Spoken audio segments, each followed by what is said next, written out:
Hi guys, welcome to కలికాలం అవలోకన్. So మన 2026 సంక్రాంతికి ఫస్ట్ మూవీ అయిన రాజాసాబ్ గురించి మాట్లాడుకుందాం. సో ఎలా ఉంది మూవీ అంటే, మన మారుతి రొటీన్ టెంప్లెట్ హర్రర్ కామెడీని తీసుకొచ్చి ప్రభాస్ ని హై బడ్జెట్ ని పెట్టి ఒక రోత సినిమాని మన ముందుకు తీసుకొచ్చాడు. మారుతి కంప్లీట్లీ వేస్టెడ్ ప్రభాస్ అండి. అండ్ ప్రొడ్యూసర్ కూడా కళ్ళు మూసుకొని ఈ ప్రభాస్ ఉన్నాడని చెప్పేసి ఎంత పడితే అంత ఖర్చు పెట్టేశాడు.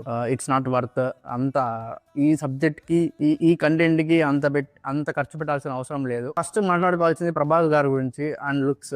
ఆది పురుష్ అంటూ రాధేశ్యామ్ తర్వాత ఇది నాకు ఎందుకో చాలా తేడా కొట్టింది. ఇది చాలా ఇన్కన్సిస్టెంట్ గా అనిపించింది. లాంగ్ షాట్స్ లో ఒక విధంగా అండ్ క్లోజ్అప్ షాట్స్ లో ఒక విధంగా చాలా సీజీ పెట్టారు. క్లియర్ గా తెలిసిపోతుంది.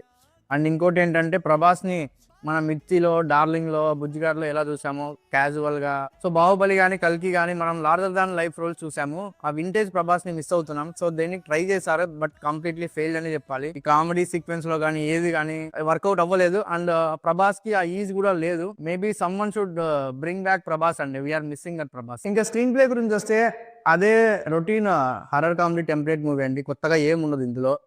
ఫస్ట్ హాఫ్ కానీ సెకండ్ హాఫ్ కానీ కంప్లీట్ ఫ్లాట్ ఉంటుంది. ప్రభాస్ లాంటి హీరోని పెట్టుకొని ఒక ఎలివేషన్స్ కానీ ఒక హై ఎక్కడ ఉండదు. అండ్ ఒక 10 to pre climax 10 to 15 minutes sequence బాగానే రాసుకున్నాడు కానీ, బట్ ఎగ్జిక్యూషన్ లో కంప్లీట్ ఫెయిల్ అయ్యాడు. ఇంకా కామెడీ గురించి వస్తే, అదే లేకి కామెడీ. అవుట్డేటెడ్ కమెడీ అయిన సప్తగిరిని ఆ ప్రభాస్ సీన్ ని పెట్టుకున్నాడు.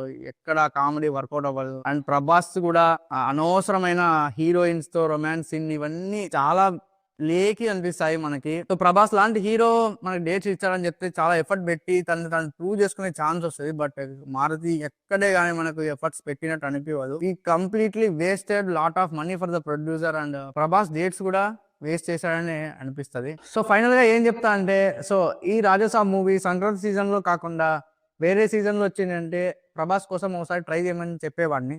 బట్ సంక్రాంతి సీజన్ లో మనకు ఇదొకటే ఆప్షన్ కాదు కాబట్టి 5 మూవీస్ ఉన్నాయి. అండ్ టికెట్ రేట్స్ కూడా బాగా ఉన్నాయి.